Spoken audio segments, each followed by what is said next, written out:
Hey y'all, it is day 9 on my journey to sovereignty.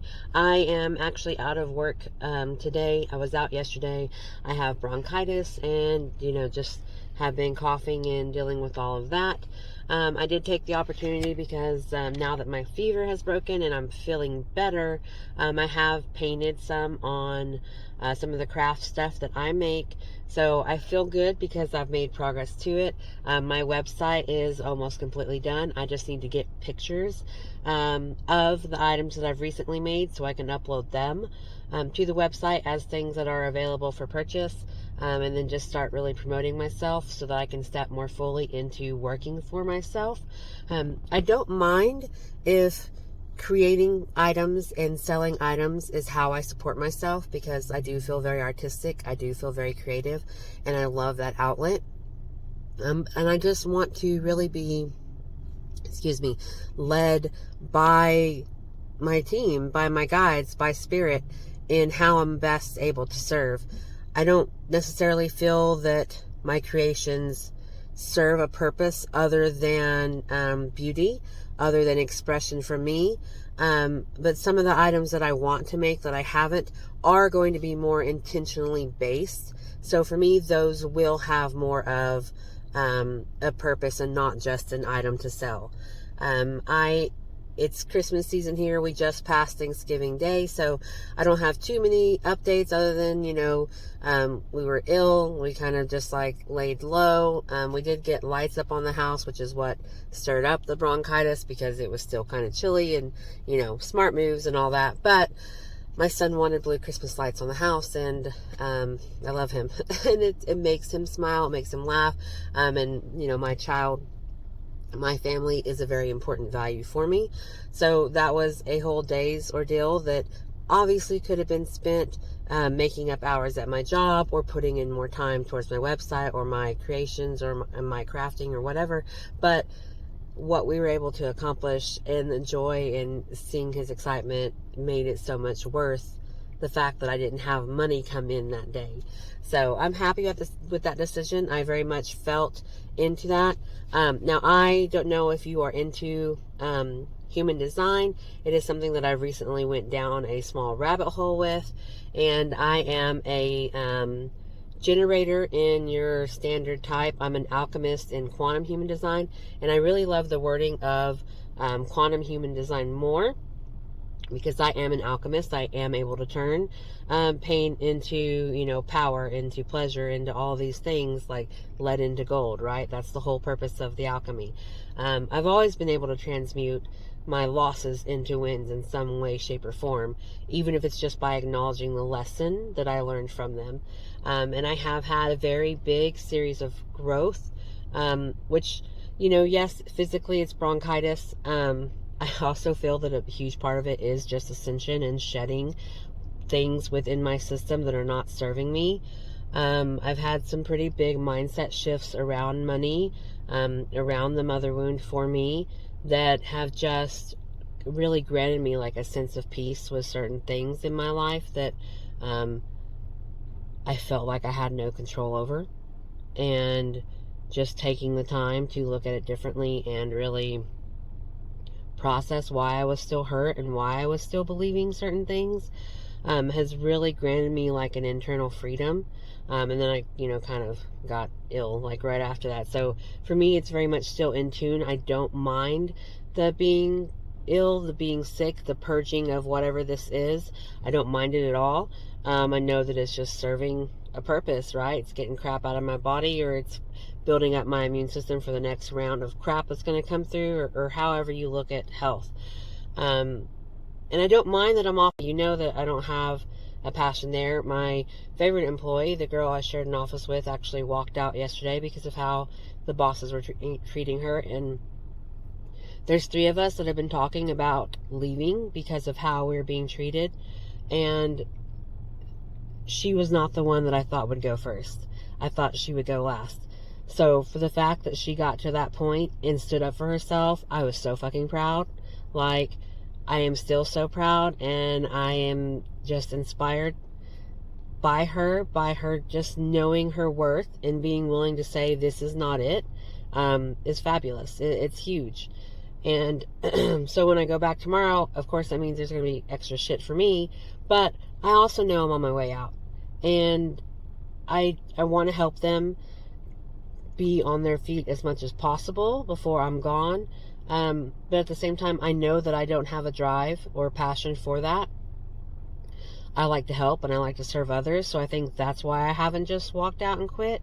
But, once I get more of my stuff up and running and I've got clients on a regular basis and I have left my office space, then I'm going to feel so much freer to move my son to the daycare that I want him at, right? To the preschool, to the environment I want him in, which is only part-time. It's like less than 4 hours a day, 3 days a week.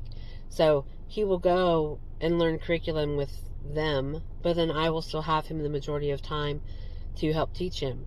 And I've been finding ways every day that we've been together to do something that is educational and not just like your basic like reading, math, like all the things that he needs, but like concepts about the fucking world that we live in, like, yes, he's 3, but to me that doesn't mean that he can't understand how things work. So I very much have adult conversations with him so he understands. Small things like we saw chickens on the farm when we went and visited my aunt, when we dropped her off a couple of weekends ago. And, I make sure he understands that those are the same chickens that he is eating. And I talk to him about the process of how they become nuggets or strips or whatever, I explain that, hey, they are grown on a farm. They are raised by people like our aunt, like our cousins. And then a lot of them are sold to factories and companies who come and gather up the chickens, and then they take them somewhere and they cut off their heads and their legs, and they pluck all their feathers out, cut them up, package them. Like, I don't say that to gross him out. I don't say that to scare him from chicken, but I don't want him not being able to put 2 and 2 together of when he asks for chicken, what he's eating. Like, to me, that's very important, right? Just little things like he likes my coffee drink that I make, which is actually not coffee. It's oat milk. It's a chocolate oat milk with matcha or matcha, however you say it, and cocoa powder. It's got a mushroom blend in there, and then honey for sweetener. And I mix that up and it tastes like this really delicious, like thick, luxurious excuse me, thick, luxurious, like hot cocoa. But it's like completely organic and healthy and amazing for brain function and just gives you the juice like coffee. And he loves it. So he wants to take drinks of it off of my spoon. And so we count. He asks for so many. He wants 5 drinks and he will count out each spoon. He'll take a sip, 1, 2, and he does that on his own. So for me, the then challenge is just to like push him. So if he wants 10, then we don't do 2 sets of 5. We do 1 through 10 instead, right? And then eventually it's, what do you want your own? So that way mama can actually drink her hot cocoa, so it's been really fun. I got him a $1 matching game a couple, maybe months ago that is basically like, you could play it Go Fish, I guess, because it's matching pairs, but we literally just play like a memory matching game. And there are 18 cards, and so laid out, it's quite a bit, in my opinion, just because like he's my first kid. I'm like, that's a little intimidating, right? Like, that's a lot of cards to remember. So the first time we played, I only did like 50, I want to say it was like 10 because we had like 5. I just did like 10 cards so he wouldn't get overwhelmed with flipping him over. And so just teaching him how to play that game of, okay, take your card, flip it over. He's 3, so the first couple of times he wants to turn the same card over that same one. And so I've been trying to let him know, like, you can turn that one over, but you already know what's there. So why don't you try to pick a different one? And he pays attention. So when I flip something over, that he's already flipped over, he will immediately go for it on his turn because he remembers where that match is. And like, just, getting to see his brain work like that is amazing. Like, and it's impressive to me because I'm just like, yes, I know you're smart, but like, this is me actually seeing it in action. But then, you also have the aspect of he's 3. So sometimes when I get a match, it's a card that he likes. And so he wanted that match. So then he has a little bit of a, you got my card. And I just have to explain to him that they're all still his cards. Mama just found the match. So it's been interesting, but I definitely like the one-on-one interaction. And I have a bunch of other like flashcards that are like money, multiplication, addition, all these things that I always find on clearance that are ahead for his age. But if I'm moving more into homeschooling, we're going to bring him out because, like I said, I like to talk to him about topics that you would think are above his capacity to understand, but it's not. He's very much into the why stage, right?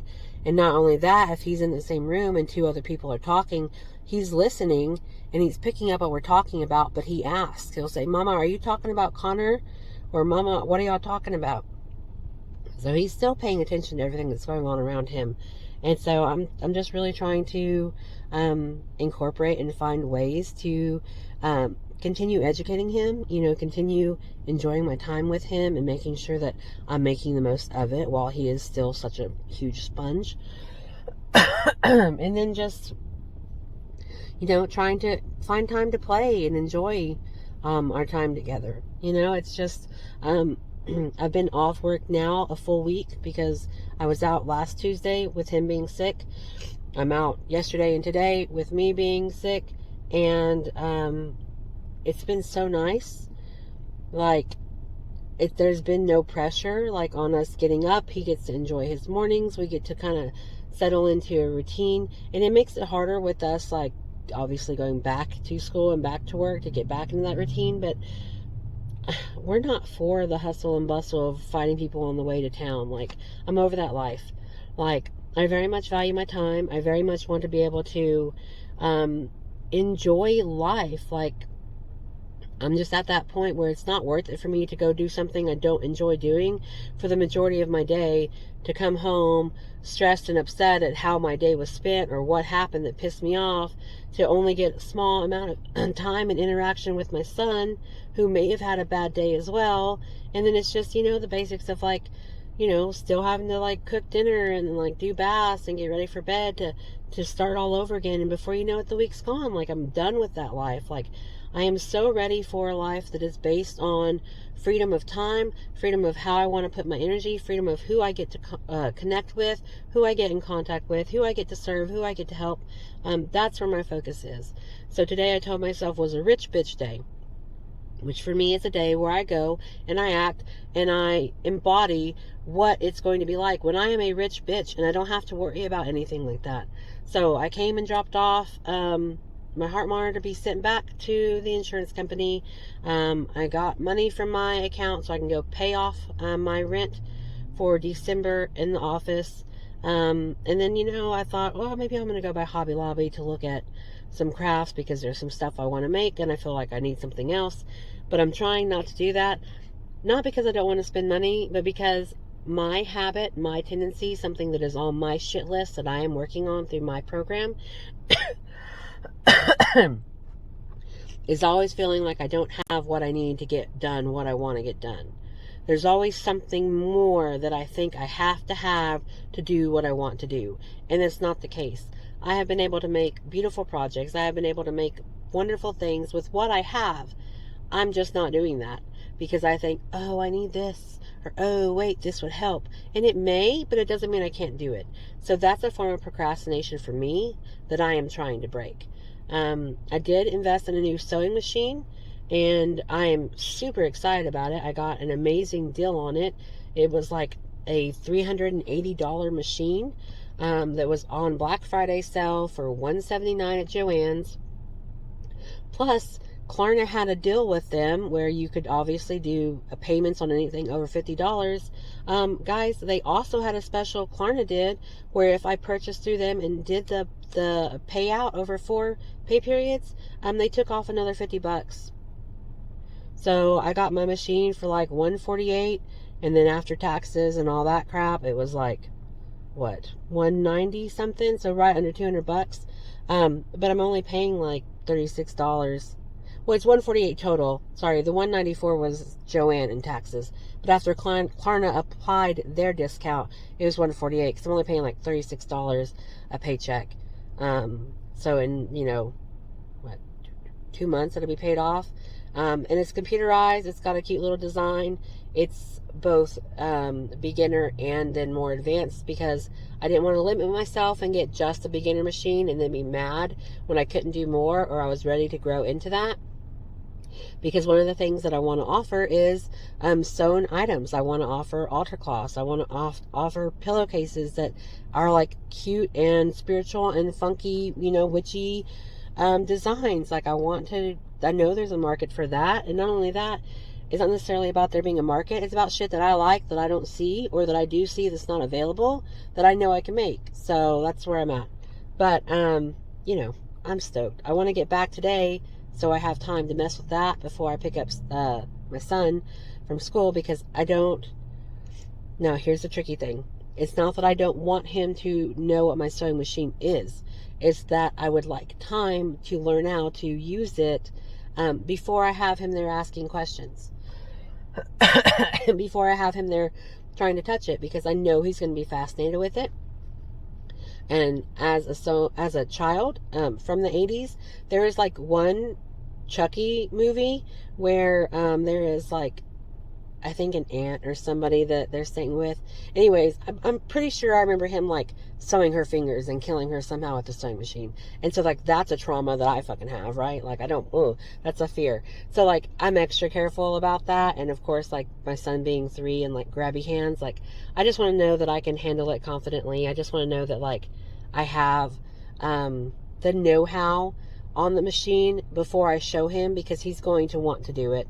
And I just want us to be like, me as educated and capable before I bring him into that. And then, of course, tomorrow I'll go back to my office job and try to clean up and put out fires there as much as I can before I am, going to just really be making moves to kind of transition more so out. Sorry if I'm distracted. I just saw a puppy. He's by like a huge interstate. And so I'm making sure the puppy does not try to like go in the fucking street. Which he did. I've got to go. Week 2 update. Talk to you later. Just as a quick update, the puppy was fine. He disappeared like completely. I went back later. I went to go try to find him immediately and could not see him at any point in the intersection. So I don't know if somebody picked him up or what. And then I went and took care of my errand. And I just happened to go right back through that same intersection. And I like looked frantically for either his body or, him on the side of the road. Either side. Did not see him. So I think somebody grabbed him. And that made my heart so much happier.